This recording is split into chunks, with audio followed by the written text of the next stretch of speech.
आज आपल्या विशेष अधिवेशन मराठा आरक्षणाच्या विषयावर बोलवण्यात आलेलं आहे। आमची सरकारला हीच मागणी राहील की मराठा समाज आणि श्री जरांगे पाटील ज्या मुद्द्यांवर त्यांचं आंदोलन करत आहेत ते सर्व मुद्दे समाजाला सविस्तरपणाने त्याचं आरक्षण कसं मिळणार आहे। प्रत्येक वेळेस सरकार आपल्या बाजूने ही मांडणी करते की आम्ही टिकणारं आरक्षण देणार आहोत। विरोधी पक्ष म्हणून आम्हाला असं वाटतं की सरकारी आणि आता कुठेतरी फसवणूक थांबली पाहिजे, कारण का जो अध्यादेश आदरणीय मुख्यमंत्र्यांनी जरांगे पाटलांना दिला होता त्याच्यावरून जरांगे पाटलांनी सोडलं होतं। घरी पोहोचेपर्यंत गावाकडे जाईपर्यंत त्यांना परत आंदोलनात बसावं लागलं। याच्यावर सरकारनं आपली भूमिका स्पष्ट केली पाहिजे। काँग्रेस पक्षाची भूमिका नेहमी राहिलेली आहे की ओबीसींचं आरक्षणाला हात न लागता मराठा समाजाचे जे न्याय हक्क आरक्षण आहे त्यांना ते मिळालं पाहिजे। ज्या कुणबी दाखले मिळालेले आहेत त्याचं स्पष्टीकरण, त्याचा व्हाईट पेपर सरकारनं काढला पाहिजे की कुणाला आरक्षण मिळणार आहे, त्याचे फायदे त्या कुणबी दाखले ज्यांचे सापडले त्यांना कसं मिळून देणार आहे आणि येणाऱ्या काळामध्ये जे मराठा समाजाच्या उर्वरित मागण्या आहेत त्या सर्व मराठा समाजाला न्याय देण्यासाठी काँग्रेस पक्ष त्यांच्यासोबत खांद्याला खांदा लावून या आंदोलनामध्ये सामील आहे।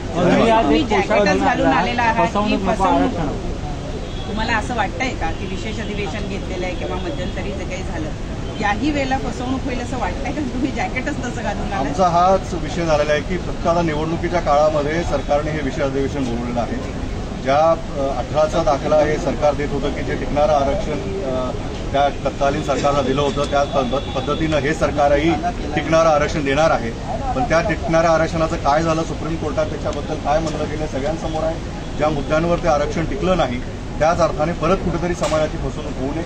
प्रत्येक वेळेस हे सरकार जेव्हा आरक्षण देतो म्हणतं, मग धनगर समाजाचा असेल, मुस्लिमांचा असेल, मराठ्यांचा असेल, पण ते टिकणारं देतो म्हणतात पण ते काही टिकत नाही। म्हणून आम्हाला ह्यावेळेसही वाटतं की समाजाला फक्त निवडणुकीपुरतं न वापरता येणाऱ्या काळामध्ये सरकारने आपली भूमिका स्पष्ट करावी। आज ते जे अधिवेशनामध्ये अहवाल किंवा बिल आणणार आहेत त्याच्यावर सखोल चर्चा व्हावी आणि आम्हाला असं कळतं की चर्चा न होऊ देता हे बिल पारित करायचा असा मानस सरकारचा आहे, अर्थात असा आहे। म्हणून आम्ही म्हणतोय की न चर्चा करता जर हे बिल पारित झालं तर ते कुठेतरी समाजाला फसवणूक होणार असेल, कारण विरोधी पक्ष असेल किंवा सत्ताधारी पक्षातले मराठा आमदार असतील, धनगर आमदार असतील, आदिवासी आमदार असतील, सगळ्यांचं म्हणणं ऐकून येणाऱ्या काळामध्ये हे व्हावं। आणि आज आता 20 तारखेला अधिवेशन बोलवलेलं आहे, येणाऱ्या 26 तारखेला परत बजेट सेशनचं आहे। एवढ्या घाई गडबडीमध्ये 20 तारखेला एक दिवशी अधिवेशन का? तर बजेट सेशन आम्ही घेणारच आहोत, त्याच्यामध्ये सखोल अशी चर्चा झाली असती। जास्त कालावधीचं अधिवेशन ह्या महत्त्वाच्या विषयावर असावं अशी आमची मागणी किंवा आजची काँग्रेस पक्षाची भूमिका देणार आहात का?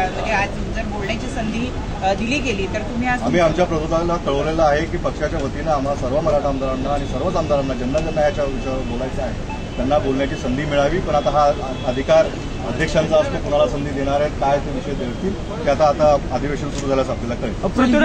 पृथ्वीराज चव्हाण आणि देवेंद्र फडणवीस हे मुख्यमंत्री असताना यापूर्वी 2दा मराठा समाजाला आरक्षण भेटलं होतं, मात्र ते नंतर कोटा टिकला नाही। आता सुद्धा लोकसभा निवडणुकीच्या पूर्वी सरकार हे विशेष अधिवेशन घेत नाही। भविष्यात जर असं झालं तर आपली भूमिका काय असणार आहे? आमची भूमिका काँग्रेस पक्षाची स्पष्ट आहे। जे पृथ्वीराज चव्हाणांच्या काळामध्ये आरक्षण झालं होतं, मुस्लिमांचं असेल, मराठ्यांचं असेल, त्यांचं आरक्षण रीतसर आणि जे ट्रिपल टेस्ट जी या संविधानामध्ये दिलेली आहे त्याच्यावर टिकणारं आरक्षण असलं पाहिजे। त्यासाठी सगळ्या व्यवस्था राज्य सरकारने करून केंद्र सरकारकडे हा प्रस्ताव पाठवला पाहिजे आणि या सर्वस्व अधिकार घटना दुरुस्ती करून केंद्र सरकारच्या माध्यमातून प्रत्येक राज्याच्या मागणीप्रमाणे त्यांचं आरक्षण मिळालं पाहिजे। आमचे नेते राहुल गांधी यांनी आमची भूमिका स्पष्ट केलेली आहे। काँग्रेसची सत्ता आल्यानंतर जनगणना होऊन येणाऱ्या काळामध्ये न्यायपूर्वक हक्काने ते अधिवेशनामध्ये पार करतील। मग तुम्हालाही असंच वाटतं का? कारण काल राज ठाकरे हेच म्हणाले की हा संपूर्ण मुद्दा हा केंद्र सरकारकडे असलेला मुद्दा आहे, इथं काहीही करून काही उपयोग होणार नाहीये, त्यामुळे आधी केंद्राकडे जावं लागेल असं तेही म्हणतात। तुम्हालाही तसंच वाटतं? आजच्या आपल्या संविधानामध्ये ज्या काही तरतुदी आहेत त्याच्या पद्धतीने आपल्याला वागावं आणि त्या पद्धतीनं करत असताना संविधानिक त्रुट्या